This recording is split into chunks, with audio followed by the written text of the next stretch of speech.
темном мире светлый человек. Рустам Хайдарзода, философский свет. Доктор наук, что путь свой проложил. Директор Азии и Европы в ответ. Институт под крылом его цветет. Работодатель лучший без прикрас.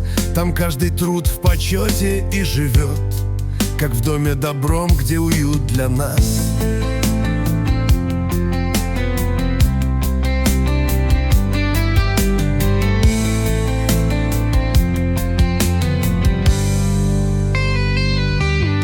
Друг верный и искренний, как солнце луч.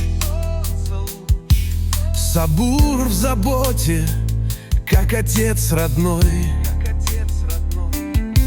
В семье его тепло, как в небе туч. Любовь и мудрость, вечный их покой. Языков мастер, он владеет вольно.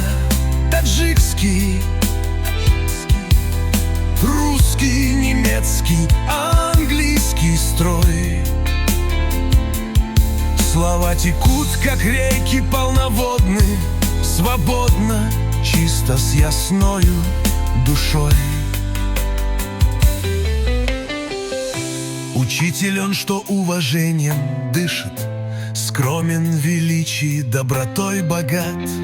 Его улыбка радость в сердце пишет.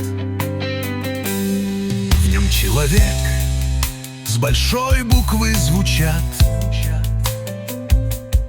Сквозь годы он идет, неся учение,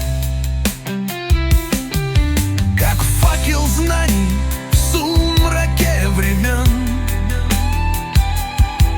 Рустам — пример высокого стремления, где добродетель вечный его трон.